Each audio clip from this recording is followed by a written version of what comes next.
Assalamualaikum warahmatullahi wabarakatuh. Halo mahasiswa-mahasiswa IPB pada khususnya dan pada umumnya seluruh sivitas akademika IPB yang sudah menonton acara Seminar Online Sistem Informasi Strategis 2020 live langsung dari Gedung Pusat Komputer Kampus IPB Dramaga Bogor. Acara ini diselenggarakan oleh Direktorat Sistem Informasi dan Transformasi Digital. Hari ini di episode ini kita akan membahas tentang akun IPB atau yang bahasa kerennya ID IPB dengan Google Apps. Ya, sekarang saya sudah bersama dengan penyaji yaitu Mbak Rika. Halo Mbak Rika, sehat? Alhamdulillah. Dari Ciawi berapa jam? Sejam. Luar biasa, sejam kalau lebih ya. Dan ada Jaka yang nanti akan bergabung untuk memberikan materi kedua. Dan bersama kita juga sudah bergabung teman-teman dari mahasiswa yang sudah terpilih ya. Ada Gina, halo Gina. Halo Kak, selamat pagi Kak. Oke, pagi Gina. Dari fakultas mana Gina? Dari Sekolah Vokasi. Dari Sekolah Vokasi Gina. Oke, terima kasih Gina. Nanti sesi tanya jawabnya di ujung ya setelah setelah Mbak Rika dan Mas Jaka menyampaikan materi. Oke Gina? Baik Kak, terima kasih. Oke. Satu lagi ada Anansyah. Halo Anansyah. Anursyah, maaf. Anursyah, halo Anursyah. Anursyah. Oke, Anursyah. Halo? Halo, Pak. Oke, Anursyah. Anursyah dari fakultas mana, Anursyah? Fakultas MIPA, Kak. Oke, Fakultas MIPA. Oke ya, kalian nanti akan langsung mendapatkan kesempatan bertanya kepada penyaji ya. Oke, untuk mengefisienkan waktu, mari kita langsung saja dengarkan paparan dari Mbak Rika mengenai materi ID IPB atau akun IPB. Silakan Mbak Rika. Oke, terima kasih Mas Rizky yang sudah menyediakan waktu tepatnya untuk saya. Baik, kita mulai aja ya. Assalamualaikum warahmatullahi wabarakatuh. Perkenalkan, nama saya Rika dari Direktorat Sistem Informasi dan Transformasi Digital. Oke, hari ini kita semua di sini akan sharing atau mungkin berbagi informasi sebenarnya terkait dengan ID IPB. Oke. Tapi sebelumnya saya mau menyapa dulu. Semoga semuanya mahasiswa di sini terutama ya, mahasiswa baru atau mungkin mahasiswa yang memang masih aktif, kemudian selamat siang juga untuk Ibu dan Bapak Tendik atau mungkin ada dosen juga, selamat siang dan selamat bergabung. Semoga apa yang akan saya share di sini bisa bermanfaat untuk Bapak Ibu sekalian dan mahasiswa semuanya. Oke, kita mulai aja materi yang akan saya sampaikan tentang ID IPB. Oke, materinya apa aja untuk hari ini? Hari ini kita akan mengetahui apa sih ID IPB itu, kemudian bisa akses kemana saja dengan menggunakan ID IPB. Kemudian kalau misalnya saya mau membuat akun atau ID IPB ini, prosedurnya seperti apa sih, gitu kan? Kemudian, Pak, Bu, gimana kalau saya lupa password atau lupa username? Nah, kita bahas juga sekalian di sini ya. Oke, kita mulai. ID IPB. Untuk mahasiswa baru, mungkin ID IPB baru dikenal, masih anget-anget kali ya, baru beberapa bulan. Tapi kalau untuk tendik, untuk dosen, mungkin ini sudah sudah melekat di hati para Bapak Ibu semua. Untuk mahasiswa yang aktif juga sama ya. Nah, kita bahas bareng-bareng aja. Apa sih ID IPB? ID IPB adalah akun IPB yang merupakan otentikasi diri dan otorisasi untuk mengakses sistem informasi IPB. Kemudian, ID IPB merupakan fasilitas yang diberikan untuk seluruh sivitas IPB, yang diantaranya mahasiswa, tendik, dosen, yang memang masih aktif sebagai warga IPB, begitu. Bisa diakses di jaringan mana kira-kira ID IPB ini? Bisa menggunakan jaringan LAN atau WiFi. WiFi di IPB kita pakainya IPB Akses dan EduRoam. Oke, ID IPB terdiri dari username dan password.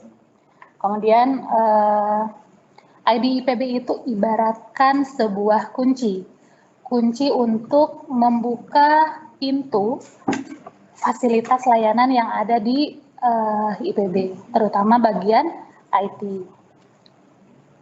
Selain itu, ID IPB merupakan teknologi SSO. Sekarang menggunakan teknologi SSO, yaitu single sign-on, di mana single sign-on ini adalah teknologi yang memungkinkan pengguna untuk login ke berbagai aplikasi dengan satu kali login saja.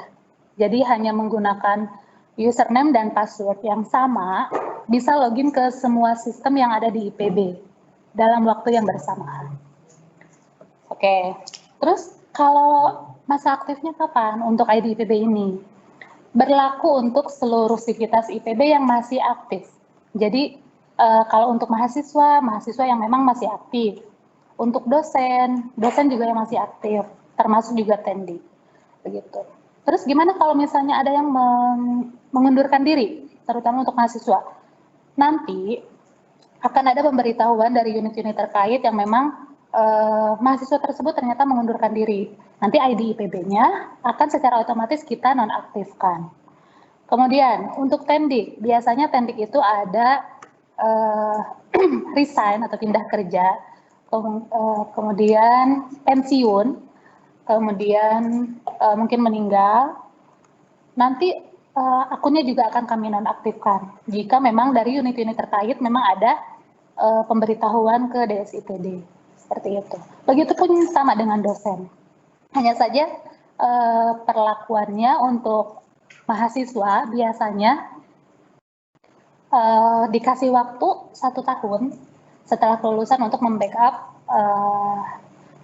seluruh data yang terkait dengan email biasanya.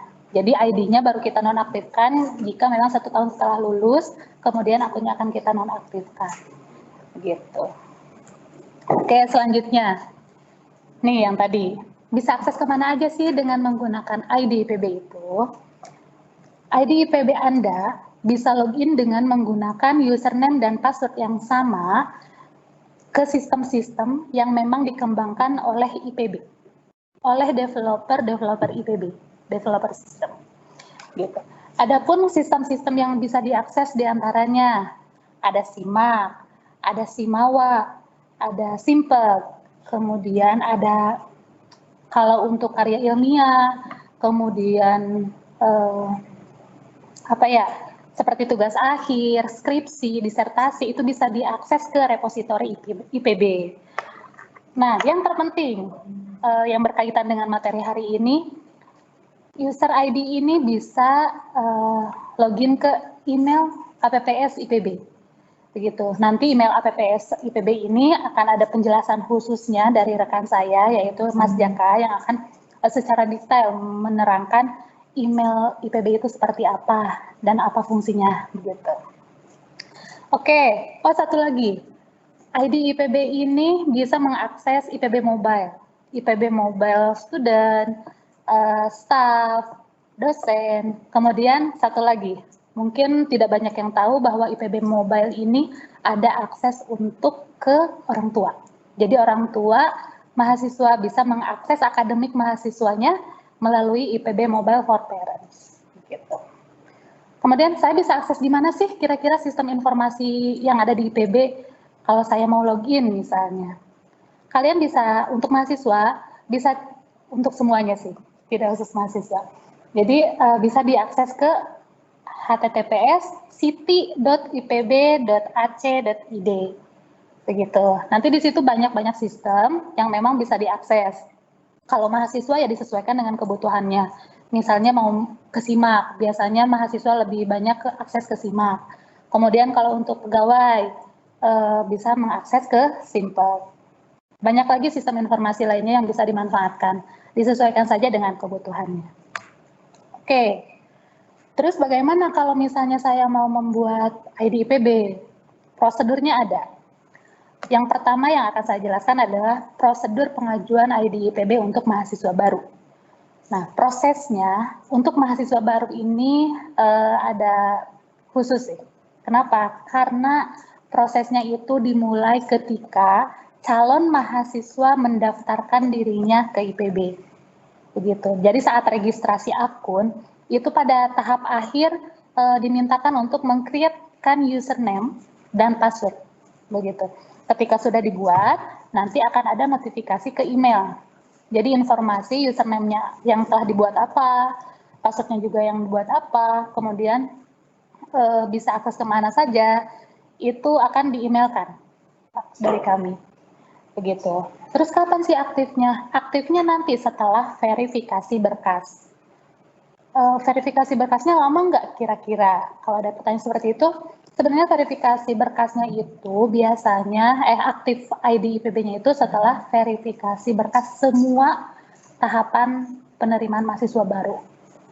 Jadi kalau misalnya selesai verifikasi berkas, yang akan aktif itu hanya 2. Oke deh, 3 deh. Yang pertama itu akses internet, ID IPB-nya bisa diakses ke akses internet. Kedua untuk email apps. Jadi ID IPB bisa digunakan untuk login ke email apps. Kemudian yang ketiga ke course IPB, misalnya LMS, kemudian Evita kalau untuk diploma.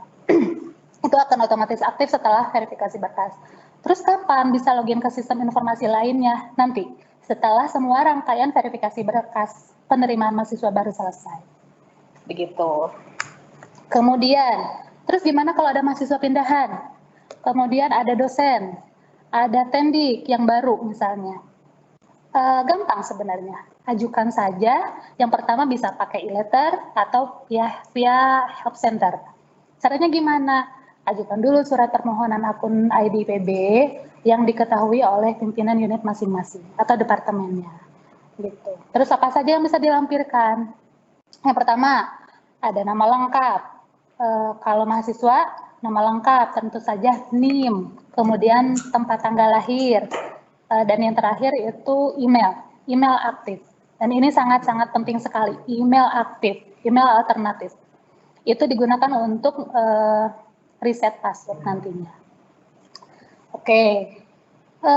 Prosesnya seperti apa? Prosesnya nanti akan dibuatkan oleh tim DSIPD yang nanti kalau sudah selesai di-create-kan, nanti akan ada konfirmasi melalui email yang tadi didaftarkan. Jadi harus cek secara berkala saja. Kalau misalnya via help center, itu bisa nanti ada tektokan lah gitu kan antara pegawai dengan pegawai terkait yang mengurusi ID IPB dengan user. Jadi bisa langsung kalau misalnya memang ada arahan, mohon dicek karena usernya sudah dibuatkan misalnya gitu. Jadi lebih gampang untuk via help center. Maaf, jadi berbeda saya. Oke, ini yang terakhir dari materi saya. Lupa username dan password. Kira-kira langkah apa sih yang bisa dilakukan untuk mengatasi kalau saya lupa password dan lupa username? Lupa username ya, ya Allah. Lupa username dan lupa password. Kalian ketika lupa username dan password, silakan akses laman apps.ipb.ac.id. Di situ ada fitur untuk melakukan reset dan change password. Jadi bisa mengganti atau menghapus. Kalau lupa username dan password, otomatis akan bisa menggunakan fasilitas reset. Tapi sedangkan kalau misalnya saya mah hanya lupa passwordnya saja, saya mau mengganti saja passwordnya, tapi password lamanya masih tahu, gitu kan. Gunakan ganti password, change password, gitu. Langkah-langkahnya nanti bisa dilihat. Ketika reset password, kalau mahasiswa, reset passwordnya bisa by username dan name. Sedangkan staff, tendik, atau dosen bisa menggunakan NIM. Pertanyaan lagi, kalau saya lupa NIM gimana? Terus saya juga lupa username-nya gimana. Ya satu-satunya cara, coba login ke help center, helpcenter.ipb.ac.id.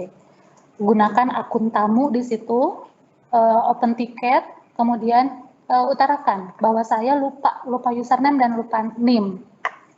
lupa username, lupa NIM, kemudian password juga mau ganti, gimana caranya, saya nggak bisa ngapa-ngapain gitu kan. Coba ke help center, nanti akan ada pegawai yang memang membantu tahap-tahapan untuk reset passwordnya, begitu. Kemudian ada lagi, ada dosen, ada tendik yang memang saya bukan PNS, sedangkan pilihannya di situ hanya ada NIP, gitu kan. Username-nya juga saya kurang tahu. Kalau untuk non PNS bisa menggunakan NIK. Jadi pilihannya NIP, tapi diisikan dengan NIK. Nanti tinggal kirim, terus nanti ada notifikasi ke email masing-masing. Gitu. Oke, tadi terakhir, ternyata ini yang paling terakhir slide-nya. Oke, saya hanya mengingatkan, bukan saya, tapi kami dari DSITD mengingatkan kembali tentang akun ID IPB ini. Akun IPB merupakan autentikasi diri dan otorisasi untuk mengakses sistem informasi IPB. Amankan akun IPB Anda dan dari tindak kriminal di dunia digital. Jangan pernah memberikan informasi apapun terkait username dan password IPB Anda kepada siapapun, termasuk orang tua. Pastikan pengaturan password Anda sudah sesuai dengan ketentuan dan dirasa aman. Pastikan semua identitas Anda yang masuk ke dalam sistem adalah valid. 1. Terutama email, karena fasilitas yang paling mendukung untuk recover password itu adalah email. Email aktif. Begitu. Mungkin hanya itu saja sebenarnya dari pemaparan saya terkait akun ID IPB. Mungkin nanti kalau misalnya memang ada pertanyaan, silahkan ditanyakan. Kita diskusi aja, saling berbagi informasi. Dan satu lagi, care-lah terhadap akun ID IPB Anda. Gitu. Karena keamanan akun Anda tergantung dari Anda sendiri. Begitu. Oke, next. Ada pembahasan menarik lainnya, yaitu tentang email apps IPB. Apa aja sih email apps IPB itu? Kemudian fasilitas apa aja? Seperti apa gitu kan? Akan dijelaskan oleh rekan saya, yaitu Mas Jaka. Oke, silakan Mas Jaka untuk melanjutkan. Ya, terima kasih kepada Mbak Rika atas waktunya yang diberikan. Nah, pada sesi kali ini saya hanya menjelaskan gambaran secara umum saja Google Apps IPB. Mulai dari apa sih Google Apps IPB itu, bagaimana cara kita menggunakan Google Apps IPB itu, kemudian masalah apa saja sih biasanya yang terjadi pada Google Apps IPB kita, kemudian mitigasinya supaya kita tidak kena masalah-masalah tersebut. Oke, kita lanjut saja. Nah, Google Apps IPB. Google Apps IPB itu apa sih? Sebenarnya Google Apps IPB itu hasil kerjasama antara Google dengan IPB.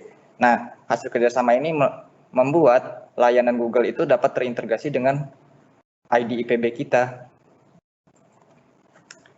Nah, ada apa saja sih Google Apps IPB kita itu? Kita tuh ada dari Drive, Gmail, Google Meet, sampai Google Site, dan banyak produk Google lainnya. Tapi kita hanya membahas di sini lebih ke arah Google Drive dan Gmail, seperti itu. Kemudian, kenapa kita memilih lebih spesifik ke Gmail? Itu pertama karena user yang digunakan tuh banyak. Itu usernya sampai 20 ribuan user yang aktif setiap harinya. Kemudian total email yang ada di PSPB kita itu, email yang diterima itu mencapai 20 ribuan rata-rata dari domain luar ke domain kita. Kemudian dari email yang terkirim dari user-user kita itu rata-rata sampai 8 ribuan. Kemudian, nah di Google Drive juga sama, usernya itu banyak, rata-rata tuh 20 ribuan per hari, per aktif usernya dari data yang kita ambil pada tanggal 4 Oktober. Kemudian total storage yang digunakan itu banyak, mencapai 300 tera ke atas semua. Naik 2 kali lipat dari yang sebelumnya bulan April. Kemudian kenapa sih makin banyak user yang menggunakan, dan kenapa storage itu banyak yang digunakan? Karena sebenarnya banyak kelebihan lainnya, mulai dari dapat digunakan di aplikasi mobil dan lain-lain. Tapi kita lebih spesifik saja langsung karena Google Apps kita itu menggunakan storage yang unlimited seperti itu. Kemudian, gimana sih cara kita pakai apps IPB kita itu?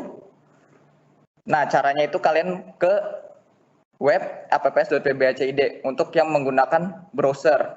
Jadi kalian akses ini, kemudian di situ ada kayak mail, ada kayak drive. Nah, itu kalian klik salah satu, terus login pakai ID IPB kalian. Nah, selain itu, bisa juga masuk melalui aplikasi dari Google-nya langsung. Pertama, kalian buka aplikasi, misalkan pada contoh ini email. Nah, kalian ke Gmail, kemudian dari Gmail add akun, dari akun pilih Google, lalu dari Google sign in, jangan lupa pakai ID IPB kalian, tapi pakai add apps di sini. Nah, nanti dari sini akan diarahkan ke akun.ipbacid, terus masukkan akun kalian dan ID dan password kalian langsung tanpa add apps, langsung login dan kalian akan terhubung dengan Google Apps kita seperti itu. Nah, selain dari hal-hal tadi yang paling sering terjadi di apps kita itu, yang pertama adalah, sering terjadinya phishing. Phishing di sini apa sih Kak? Maksudnya adalah jadi sering kali domain-domain kita itu jadi sasaran target penipuan oleh, bisa jadi email yang menyerupai akun admin kita atau apapun itu dari domain luar. Nah, kalau kalian seperti ini langsung lapor saja. Kemudian sering terjadi lagi berikutnya, user-user kita tuh suka disuspend oleh Google karena dianggap suka melakukan spam keluar. Nah, ini biasanya spamming ini akun-akun yang passwordnya rentan. Jadi gampang dibobol lalu digunakan untuk spamming ke user-user luar. Biasanya dipakai buat ngirim-ngirim iklan dan lain-lain. Kemudian masalah yang sering terjadi berikutnya adalah, ini biasanya dari Google Drive. Kalau dari Google Drive ini biasanya activity yang dianggap itu kurang wajar. Kurang wajar di sini bagaimana? Biasanya akun Google Drive kita ini dijadikan sebagai repository. Jadi buat nge-sharing film-film keluar kemana-mana secara masif. Nah, itu biasanya juga suka langsung disuspend oleh Google. Nah, isu hangat yang terbaru sekarang ini adalah mail spoofing. Mail spoofing ini lebih parah lagi.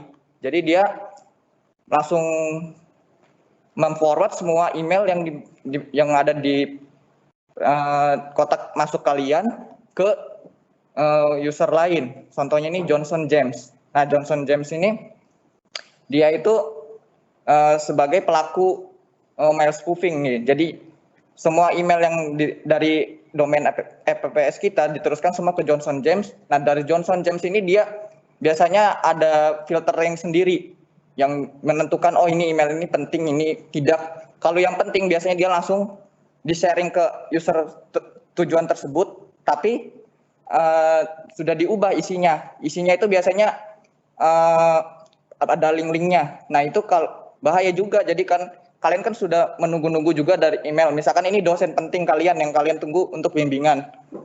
Nah, dosen ini sebenarnya sudah menjawab, tapi dia karena sudah terkena ini malware komputernya dan jadi korban spoofing juga. Nah, dia mengirimkan ke email kalian, kemudian kalian melihat, oh iya saya kan nunggu dari beliau ya. Langsung aja kalian langsung klik link ini. Nah, kalian juga secara tidak langsung bakal menjadi korban spoofing berikutnya juga, seperti itu. Nah, kalau kalian lihat seperti ini, kalian langsung laporkan saja ke help center. Jangan langsung klik link berikut. Nanti kami akan menindaklanjuti. Jika memang ini sudah clear, kami akan meneruskan ke akun apps tersebut untuk memeriksa lebih lanjut, seperti itu. Kemudian kan kalian masih pada baru ya di sini masih pada belum memakai lebih dalam aplikasi-aplikasi tersebut. Nah, supaya mencegah tidak terjadi terjadinya masalah-masalah tersebut itu, kalian yang harus dilakukan adalah pertama lakukan check up rutin akun-akun kalian itu di myakun.google.com/security-checkup. Kemudian lakukan device hardening yang digunakan. Device hardening itu apa sih sebenarnya? Device hardening itu yaitu kalian melakukan keamanan lebih kepada perangkat kalian supaya mengurangi terjadinya device kalian tuh gampang dibobol seperti itu atau menjadi malware, banyak malwarenya seperti itu. Kemudian ganti password secara berkala di akun.ipbacid/reset password. Kemudian kalau buka email dari sumber yang tidak dikenal, langsung lapor saja ke help center supaya kami membersihkan akun-akun tersebut. Yang ketiga, jangan sembarangan memberi izin kepada aplikasi pihak ketiga karena banyak sekali aplikasi pihak ketiga ini yang diblokir oleh Google seperti itu. Oke, yang pertama pada security checkup. Security checkup yang tadi itu apa saja sih? Nah, Google sendiri ini sudah menyiapkan template sendiri. Jadi dia memeriksa semua mulai dari perangkat yang digunakan, sign in dan recovery-nya sudah ada apa belum, terus izin aplikasi ke pihak ketiga, terus dari Gmail setting, recent security. Sebenarnya kalau kalian login dengan produk Google yang lainnya itu akan ada yang lain, misalkan Google Meet dan lain-lain settingannya. Nah, kita lebih rinci. Nah, pada your device, perangkat apa saja sih yang kalian gunakan? Itu semua list perangkat yang pernah kalian login dan belum pernah kalian logout. Nah, itu akan masuk ke sini. Dari misalkan kalian ada history ke Windows, ke Mac, ke Oppo atau ke apa si Google juga bertanya ini akun apaan seperti itu. HP apaan karena dia menganggap itu Android tapi tidak ada rincian berikutnya. Nah, kalau kalian kayak seperti ini melihat langsung saja ke garis titik 3 ya. Titik 3 langsung sign out aja. Nah, kalau sudah dilakukan ini, dicek-cek lagi perangkat yang lain jadi supaya benar-benar device Anda saja yang Anda percayai seperti itu. Kemudian pada security checkup berikutnya yaitu aplikasi pihak ketiga. Nah, ini berikut di Google itu akan memberikan gambaran semua list-list aplikasi pihak ketiga mana saja yang sudah kalian berikan izin. Nah, kalian caranya tinggal ini saja, periksa juga pakai info. Nah, itu bisa ngapain saja. Kalau dia bisa edit dan lain-lain, itu langsung saja remove access. Kemudian sama seperti di perangkat yang sebelumnya, kalian benar-benar memberikan izin hanya aplikasi yang kalian benar-benar percayai saja. Kalian bisa lihat nih, form scheduler sendiri itu belum pernah di-verify oleh Google, ini aplikasinya berbahaya juga katanya. Nah, itu kalau lihat seperti ini, kalian langsung saja remove access karena Google sendiri itu dia sudah ada repository tersendiri, list-list aplikasi mana saja sih yang sudah di-verify dan mana yang belum. Nah, biasanya yang belum verify itu akan besar kemungkinan langsung di-ban langsung oleh Google, seperti itu. Kemudian pada security checkup berikutnya itu dia akan memeriksa Gmail setting kalian. Nah, dari Gmail setting kalian itu, kalian diberitahu nih, rupanya kalian itu emailnya di-forwarding ke akun yang lain. Apakah kalian mau keep atau remove? Nah, kalau kalian lihat seperti ini, kalian periksa dulu. Oh, ternyata memang saya yang sengaja yang memforward email ini ke email tersebut karena itu buat cadangan. Nah, kalau seperti ini keep saja. Tapi kalau misalkan contoh kasusnya email spoofing seperti Johnson James sebelumnya, email kalian ternyata di-forwarding ke Johnson James. Nah, itu langsung saja kalian lakukan remove. Setelah kalian remove itu pasti email-email kalian tuh bakalan bersih. Nah, kemudian yang dilakukan pada device hardening itu yang pertama, tidak menggunakan aplikasi bajakan. Kalian tidak tahu mungkin kan aplikasi bajakan itu ternyata sudah ada script atau aplikasi background kalau yang berjalan kalau kalian klik itu aplikasinya. Nah, hal ini juga usahakan jangan atau memang beli saja aplikasi original. Seperti itu. Kemudian install aplikasi gratisan itu jangan langsung next saja ya. Kalian lihat juga biasanya kan kalau di aplikasi aplikasi gratisan itu kalau di Qliknest itu ada pilihan checklist juga. Checklist install di aplikasi, biasanya ada bundle-bundle lainnya. Nah, itu kalian harus dilihat juga. Siapa tahu bundle aplikasi yang lainnya itu aplikasi yang berbahaya seperti itu. Kemudian upgrade OS dan aplikasi yang kalian gunakan. Nah, itu penting sekali ini. Apalagi kalau misalkan kalian masih menggunakan Windows XP atau Windows 7. Nah, itu kan masih banyak bug-bug atau aplikasi terus sudah tidak didukung juga oleh si Microsoft-nya sendiri. Nah, itu usahakan kalian pakai yang terbaru. Karena apa? Itu menutupi celah-celah keamanan yang memperkuat device kalian. Kemudian berikutnya yaitu biasa kalau pengguna Windows ini usahakan pakai antivirus yang benar-benar bukan itu ya, maksudnya jangan di-crack juga. Langsung pakai, kalau di sini bisa pakai Windows Security, bawaannya langsung di Windows 10. Nah, ini Windows 10 menurut saya ini sudah powerful juga, dia memeriksa dari virus dan threat protection, akun protection, firewall dan network protection, hingga aplikasi dan device security lainnya. Nah, dia akan memonitor dan memberikan tanda, biasanya seperti ada aplikasi yang berbahaya ini atau membuat performa Anda buruk. Nah, itu kalian langsung review saja dan lihat seperti itu. Nah, berikutnya ganti password secara berkala. Akun user Anda itu sebaiknya passwordnya itu yang cukup kuat. Dan kalau kalian ngeganti password itu jangan gunakan password yang sudah digunakan. Apalagi terus jangan pakai tanggal lahir atau password yang mengandung nama kalian atau mengandung hal-hal pribadi kalian, karena hal itu dapat menjadi celah juga. Jadi biasanya kami menyarankan kepada user itu reset password menggunakan password generator tool yang ada di internet seperti itu. Nah, berikutnya ini adalah contoh email phishing yang dilakukan oleh domain luar kepada yang sering terjadi dari domain luar ke domain kita. Nah, ini biasanya mengatasnamakan admin kita, biasanya seperti itu. Nah, dia akan memberikan email ini, kemudian meminta untuk klik supaya aplikasi kita terupdate secara terbaru. Tapi kita harus perhatikan juga, lihat from-nya dari siapa nih. Kalau kita lihat from-nya, emang benar, mungkin admin IPB mungkin ya. Kemudian tapi domainnya met.co.id. Nah, kalau kalian lihat seperti ini itu seperti biasa langsung laporkan saja ke help center kita. Kemudian izin aplikasi pihak ketiga. Nah, ini kalian ketika download film nih biasanya atau download membuka aplikasi lain. Login menggunakan Google tapi di aplikasi lain. Nah, biasanya seperti ini. Kalian harus baca dahulu. Dia itu bisa ngapain saja. Si edit, ternyata aplikasi ini bisa melihat semua, maksudnya memanajemen semua isi-isi di Google Drive kalian, mulai dari file-file apa saja, folder, bahkan sampai men-sharing isi konten kalian keluar seperti itu.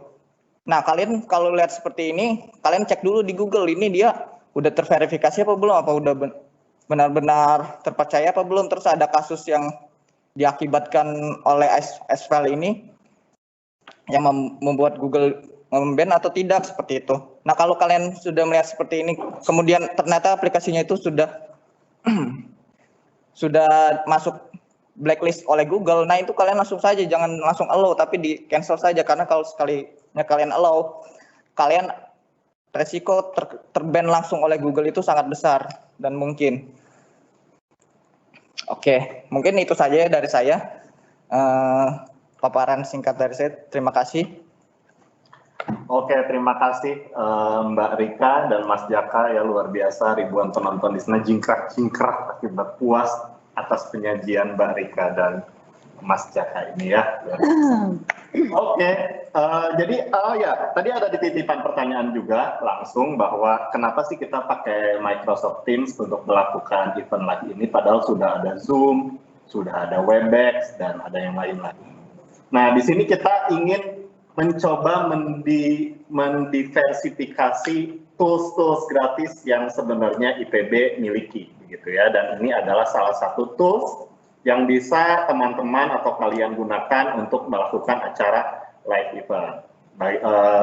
Selain live event, ini tentu bisa juga sebagai meeting online yang biasa kita lakukan di Google Meet, di Webex ataupun di Zoom. Ya, jadi ini salah satu tujuannya adalah mendiversifikasi dan juga untuk mensosialisasikan juga bahwa ini loh fasilitas gratis yang bisa teman-teman dapatkan atau yang kalian dapatkan melalui akun IPB yang kalian suka. Oke, baik. Setelah penyajian, kita akan masuk ke sesi tanya jawab. Ya, kita akan mendengar pertanyaan langsung dari teman-teman mahasiswa yang sudah bergabung di sini. Sejauh ini ada Gina dan Anursyah. Siapa dulu ya? Oleh disperse lah ya. Oke, Gina dulu. Baik, Gina, silakan untuk memberikan pertanyaan langsung kepada penyaji.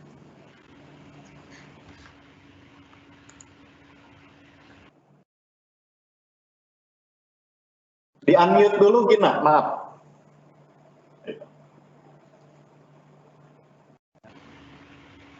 Halo, sudah ada suaranya? Ya, sudah ada. Ya, aman. Izin bertanya, bagaimana cara kita untuk melihat aplikasi pihak ketiga yang sudah diverifikasi untuk oleh Google? Terima kasih.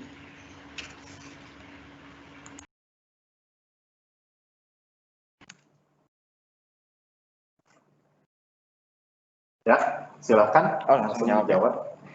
Nah, itu kalian caranya itu misalkan aplikasi pihak ketiganya apa tadi S-File ya. Kalian langsung cari aja di Google S-File versi 2 lalu enter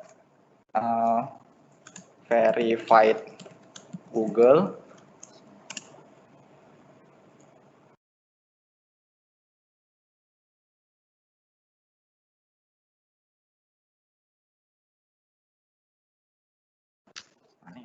Bisa di-share kali.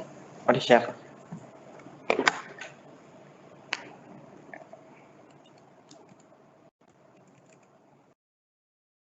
Cek, oke. Dikumpulin dulu aja, Kak. Dikumpulin dulu. Oh, oke, baik. Karena Mas Jaka ternyata perlu mengumpulkan kontennya dulu, kita akan langsung ke pertanyaan selanjutnya. Jadi sambil menunggu Mas Jaka untuk menyiapkan jawaban untuk Gina, kita langsung saja menampung dulu pertanyaan juga langsung dari Anursyah ya. Oke, silakan Anursyah untuk memberikan pertanyaan kepada penyaji. Halo Kak. Ya, halo. Izin bertanya.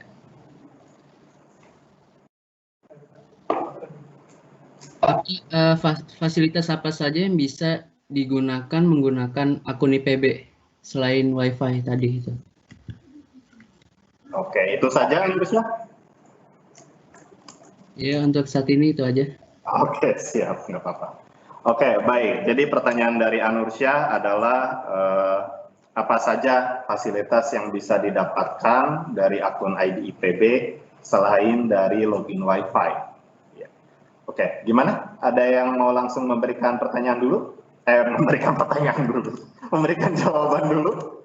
Mbak Rika, silakan. Oke, terima kasih untuk Anursyah ya. Pertanyaannya, fasilitas ID IPB itu selain WiFi bisa untuk menggunakan sistem-sistem informasi yang ada di IPB, akses ke sistem informasi yang ada di IPB. Seperti yang tadi dijelaskan bahwa banyak sekali sistem informasi yang bisa diakses menggunakan ID IPB. Gitu, kayak SIMAK, SIMAWA, SIMPEK, repository, email, PB mobile, itu bisa digunakan login menggunakan ID IPB. Begitu. Kalau email apps bisa login menggunakan ID IPB.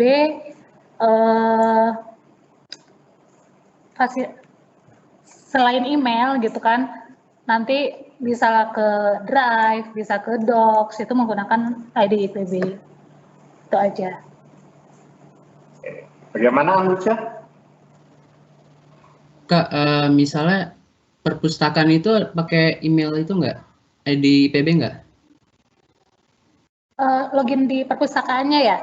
Iya. Oh, login di perpustakaan enggak. Kalau di perpustakaan dia punya otoritas sendiri, hak akses sendiri menggunakan ID yang memang sudah ada di perpustakaan sendiri. Tapi nanti kalau misalnya memang perpustakaan mau koordinasi dengan kita, kita akan integrasikan akun ID kita dengan sistem yang ada di perpustakaan, gitu. Untuk sementara sih belum, gitu. Oke, baik. Bagaimana Anusya? Udah cukup, Kak? Oke. Kasih, Kak. Ya, sama-sama Anusya. Mas Jaka, sudah siap untuk memberikan jawaban dari Mbak Gina? Mbak Gina. Maaf ya Gina ya. Udah paling muda. Ya, oke, siap. Silakan Mas Jaka untuk memberikan jawaban buat Gina. Iya, mungkin saya share screen aja ya. Nah, sebenarnya udah terlihat belum di layar? Nah, sebenarnya ini list-list aplikasi yang sudah verified sama Google sama belum. Misalkan Edmodo nih, ternyata dia belum Google verified. Nah, ini kalian harus ini. Sebenarnya yang bisa lihat itu kalian kayaknya saya tadi nyoba juga ya di Google ya sebagai orang biasa. Ternyata nggak bisa ngeliat kayak gini. Berarti mungkin kalian mau ngeceknya kirim ke App Center aja ini aplikasi udah verified atau belum seperti itu. Karena yang bisa mengecek hanya dari kami admin-admin saja seperti itu. Nah ini kayak misalkan contohnya nih aplikasi, saya zoom dikit ya biar kelihatan. Nah ini aplikasinya. Kayak Zoom dia udah verified, Canva verified, terus ada misalkan kayak belum verified nih, Edmodo nih belum verified, terus ada bahkan Skype, bahkan WhatsApp Messenger pun ada yang belum verified ini. Nah seperti itu, kalian bagaimana Gina? Gina, bagaimana jawabannya? Jadi kalau misalnya ada yang aplikasi yang mau ditanyakan, langsung tanyakan ke App Center saja. Iya benar, karena tadi saya juga coba langsung browsing ke Google ya, ternyata nggak ada share repository yang udah verified sama Google apa belum. Atau nggak kalian bisa aja,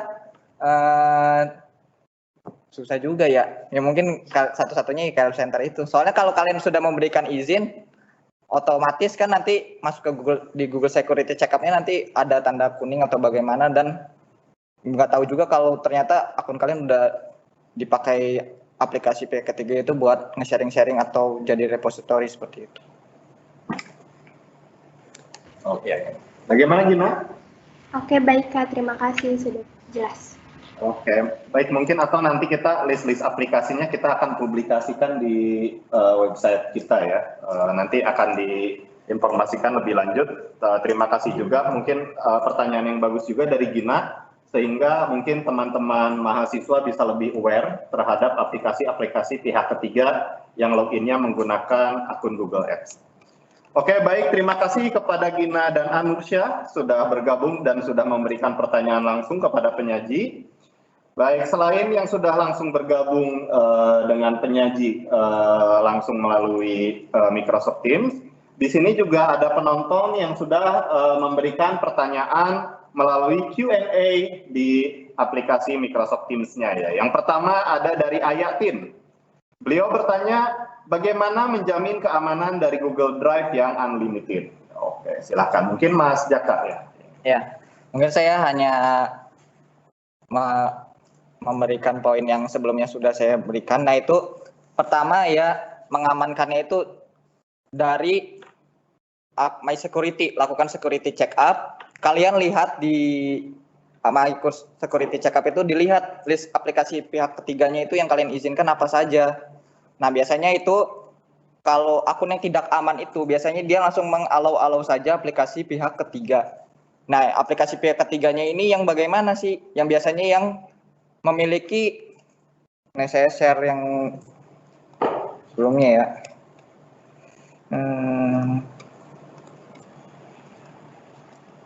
Gimana sih? Nah, di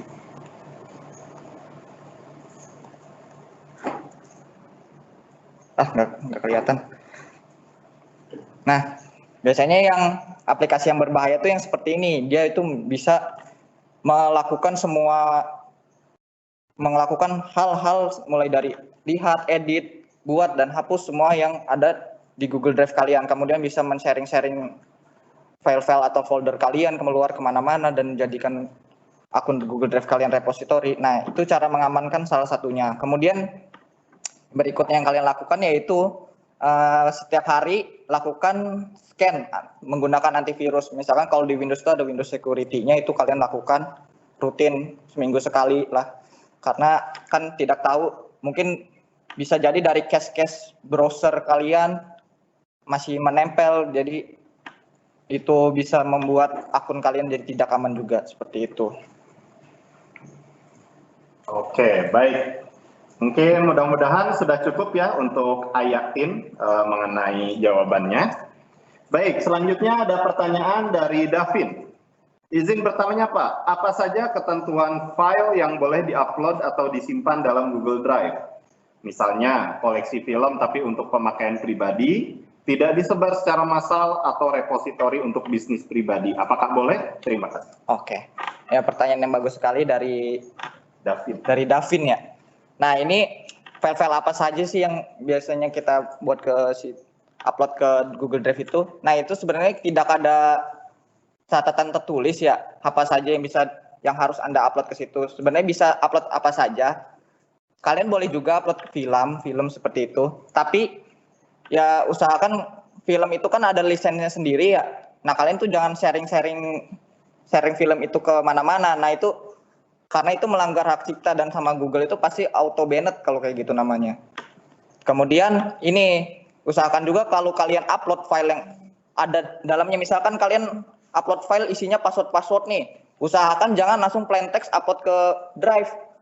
Karena apa? Karena itu meningkatkan resiko. Apalagi kalau kalian nggak tahu kan sebelumnya pernah memberikan allow third party access ke aplikasi lain. Nah, seperti itu. Usahakan kalau ada file-file yang seperti itu, kalian buat enkripsinya. Misalkan kalian simpan dulu di Excel, kemudian Excelnya kalian password baru diupload, seperti itu.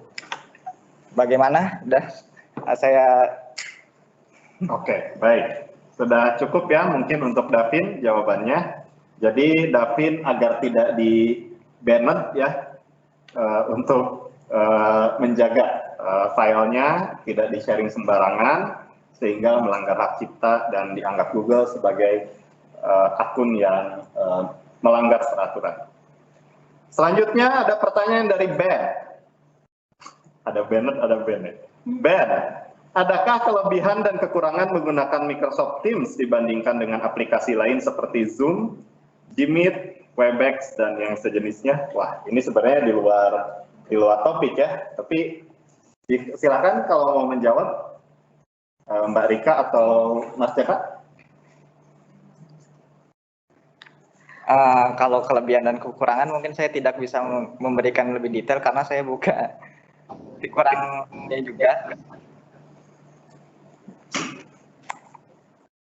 Oke, ya jadi mungkin ini di luar topik. Mungkin nanti ada di episode 3 atau 4 ya untuk Ben, untuk khusus membicarakan masalah Microsoft Teams dan Boleh saya bantu jawab nggak? Oh iya boleh Pak Julio. Silakan. Ini langsung dijawab oleh direkturnya langsung. Silakan. Oke, terima kasih. Jadi sebenarnya Microsoft Teams itu kalau dibandingkan dengan yang lain itu dia paling beda karena Microsoft Teams itu sebenarnya adalah suatu collaboration tools atau tools untuk melakukan kolaborasi. Jadi kolaborasi itu bisa misalkan Anda adik-adik sekalian menggunakan Google Drive, itu kan kolaborasi file. Kemudian mengumpulkan tugas atau mengerjakan bersama, itu kan juga collaboration pekerjaan. Atau bisa juga kita melakukan meeting seperti ini, itu juga collaboration dalam bentuk meeting. Nah, semuanya itu digabung di dalam apa yang disebut sebagai Microsoft Teams. Kalau Zoom itu hanya untuk meeting dan seminar-seminar online. Tidak bisa kolaborasi menyimpan file sama-sama. Kalau Google Meet itu juga sama dengan Zoom. Jadi Google Meet, Zoom, kemudian Webex, itu sebenarnya satu tools yang mirip. Hanya sekarang tinggal kelebihan dan kelemahannya itu dilihat dari fitur-fiturnya saja. Tapi kalau Teams itu sangat beda. Teams itu menggabungkan antara fasilitas yang ada di Google Drive, Google Doc, dan sebagainya dengan meeting. Itu sih perbandingannya. Tapi kalau kelebihan dan kekurangan itu tergantung dari kebutuhan kita. Kita mau pakai untuk apa. Jadi kalau misalkan mahasiswa ada kelompok tugas praktikum sama-sama, itu mungkin lebih baik menggunakan Microsoft Teams karena bisa ngobrol sambil membicarakan sebuah file yang dikerjakan bersama. Itu sih mungkin. Makasih. Terima kasih Pak Juli, penyelamat untuk hari ini. Luar biasa sekali penjelasan dari Pak Julio. Begitu ya untuk Ben yang bertanya mengenai perbedaan atau perbandingan antara aplikasi-aplikasi meeting antara Zoom, Gmeet, Webex, dan Microsoft Teams ini ya, dan yang lain-lainnya. Jadi intinya kita ingin mendiversifikasi pemakaian aplikasi-aplikasi yang sebenarnya bisa dimanfaatkan oleh Sivitas Akademika IPB yang sudah tersedia, dan tentu saja sebagian ada yang gratis, ada yang walaupun ada yang berbayar, tapi IPB mencoba memberikan diversifikasi aplikasi di saat semuanya yang serba online seperti ini. Oke? Baik, selanjutnya dari NN atau Anonymous ya, non-name. Bisa dibuat page khusus terkait daftar apps verified? Iya, mungkin bisa itu. Nanti kami akan query-query aplikasi-aplikasi yang ada di Google App kita. Kemudian nanti mungkin di-sharing ke web ICT, mungkin kalian bisa lihat seperti itu. Oke, baik. Begitu ya untuk Anonymous. Ini misterius sekali orangnya. Oke, selanjutnya juga ada pertanyaan dari Anonymous juga ya. Baik, pertanyaannya adalah Google Drive kan dalam bentuk cloud. Sepertinya perlu ada penjelasan atau panduan untuk admin email unit. Silakan. Masih bingung nih, panduan seperti apa? Panduan upload atau bagaimana? Mungkin kurang jelas ya bagi Anonymous. Penjelasannya maksudnya panduan untuk admin email unit ini seperti apa ya. Baik, nanti mungkin ada pembahasan lebih lanjut di episode selanjutnya ya, dan silakan untuk bertanya ke penyaji yang lain. Baik, selanjutnya ada pertanyaan dari Kusuma ya. Saya pernah mendengar jika akun IPB terintegrasi dengan Microsoft 365, bagaimana cara menggunakannya agar bisa mendapat manfaat yang maksimal bagi kami selaku mahasiswa IPB? Oke, baik, mungkin Pak Julio bisa memberikan jawaban lagi mengenai penggunaan akun Microsoft 365 yang terintegrasi dengan akun IPB. Oke, ya, terima kasih Mas Rizky. Jadi mungkin semuanya sudah paham ya bahwa Microsoft Office itu sekarang sudah berpindah skema menjadi Office 365. Nah, Office 365 itu ada beberapa tipe atau ada beberapa jenis. Yang pertama adalah Office 365 A1. Jadi Office 365 A1 itu seperti Google yang sudah memiliki fitur ada Google Doc, ada Google Slide, ada Google Sheet, dan macam-macam. Tapi Google tidak memiliki fitur untuk online meeting. Nah, kalau Office 365 A1 itu mirip seperti itu. Jadi semua aplikasi itu ada di web. Nah, IPB sudah bekerjasama dengan Microsoft itu sehingga semua akun apps IPB ACID itu bisa memiliki akun di Office A1 dalam satu organisasi IPB. Nah, tapi yang Office 365 A3 yang desktop yang bisa diinstal di PC kita itu akunnya jumlahnya masih terbatas. Tapi insya Allah kantor ini IPB tahun depan mulai Januari itu akan memesan untuk semua akun di IPB, sehingga akun IPB bisa menginstall Office 365 di desktop masing-masing. Jadi itu artinya bahwa semua akun apps IPB HID itu akan dianggap sebagai sebuah organisasi IPB, dan itu akan dicatat oleh Office 365 sehingga bisa memiliki fitur-fitur yang ada di Office 365. Nah, Microsoft Teams ini salah satu tools yang ada di dalam kerangka Office 365 itu. Itu sih. Terima kasih. Mudah-mudahan bisa menjawab.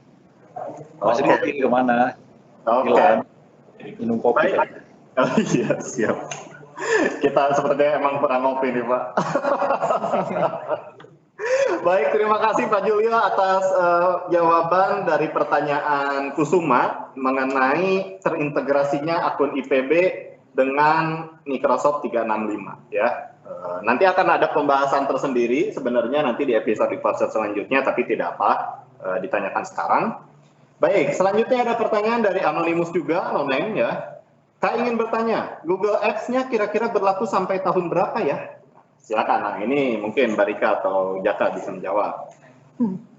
Google Apps-nya kira-kira berlaku sampai tahun berapa?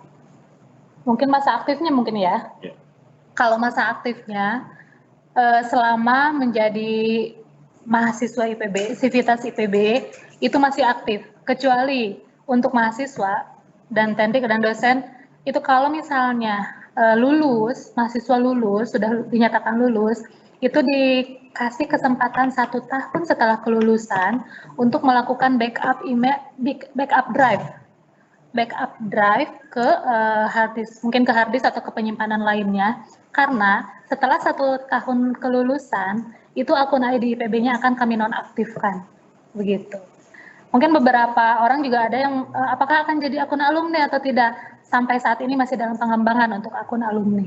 Begitu kalau untuk mahasiswa. Tapi kalau untuk pendik dosen akan kami nonaktifkan akun ID-nya setelah dinyatakan memang sudah pensiun atau mungkin mengundurkan diri atau resign seperti itu. Jadi 1 tahun setelah kelulusan untuk mahasiswa. Oke, baik, semoga menjawab ya Mas Anonymous. Susah juga ya namanya siapa ya. Oke, selanjutnya, pertanyaan juga dari Davin lagi ya. Izin bertanya lagi, untuk file yang kita upload ke dalam Google Drive, siapakah saja yang memiliki akses untuk melihat atau mengedit? Apakah full privacy pengguna atau dapat diakses oleh admin IPB? Terima kasih. Oke, terima kasih Davin atas pertanyaannya. Nah, kalau ketika kalian upload ke Google Drive itu, yang bisa lihat itu defaultnya hanya kalian sendiri. Bahkan admin pun tidak diberikan untuk melihat. Kami pun cuman bisa melihat mungkin ini doang dari sisi kegiatannya, mungkin kalian ngapa-ngapain aja, cuman nggak bakalan bisa melihat sampai ke file yang kalian upload seperti itu. Jadi full privasi itu berlaku untuk tiap-tiap user. Oke, baik gitu ya. Jadi jawabannya adalah file yang Anda upload ke Drive, defaultnya adalah hanya Anda sendiri yang bisa melihat, kecuali jika Anda share ke orang lain atau secara publik ya. Oke.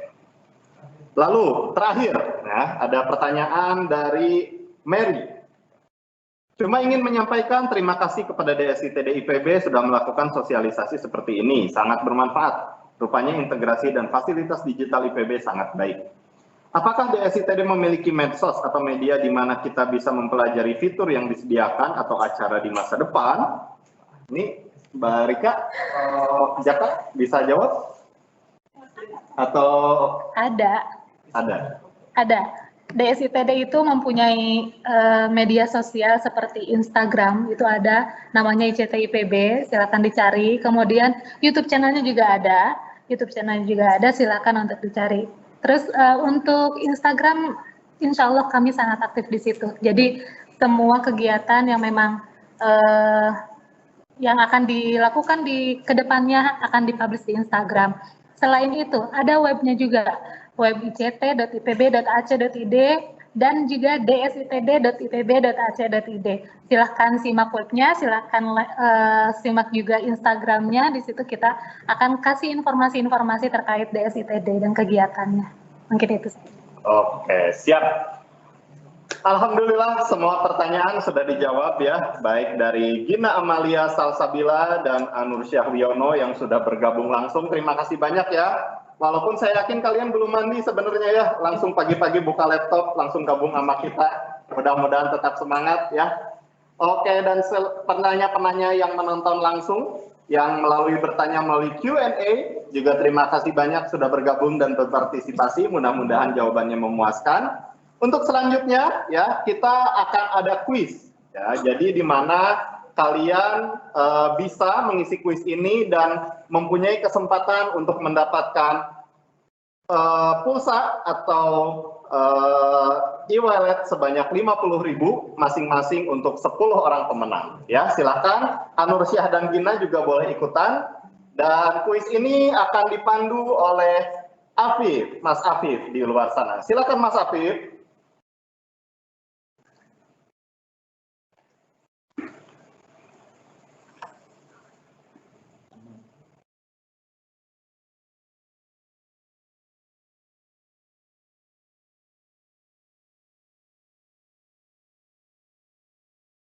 Kemana Mas Hafifnya?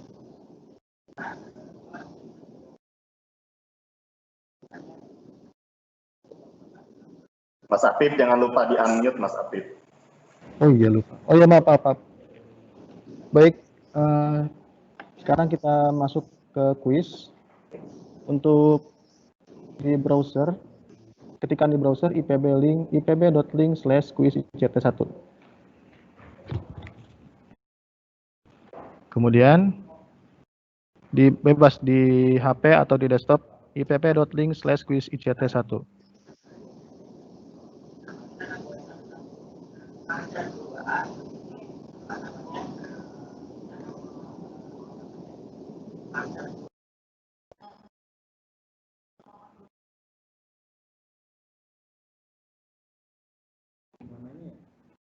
Setelah itu kalian isikan NIM yang ada di field pertama, kolom pertama. NIM ini wajib untuk kalian isikan karena kalau tidak diisi tidak akan memiliki kesempatan untuk mendapatkan hadiah dari kami. Oke. Ada 10 soal yang sudah kita buat. Masing-masing bernilai 10 poin. Kalian boleh mengisinya dalam waktu 10 menit dimulai dari sekarang. Dibaca dahulu pelan-pelan pertanyaan-pertanyaannya.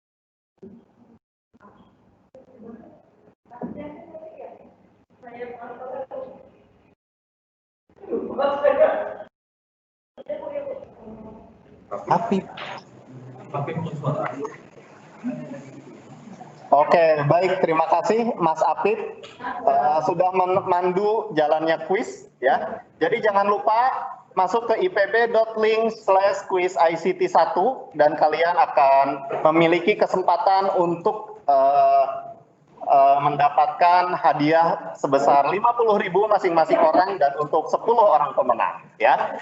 Pemenang akan diumumkan di webinar episode selanjutnya minggu depan di hari yang sama, di hari Sabtu insya Allah, kecuali jika nanti ada perubahan. Nantikan saja pengumumannya melalui medsos IPB, medsos ICT IPB, dan kami juga akan umumkan melalui WhatsApp group ya, di berbagai channel WhatsApp group yang ada di IPB, baik di mahasiswa, di pegawai tetap, di pegawai semua ya, dosen dan pendik juga kami akan memberikan informasinya ya.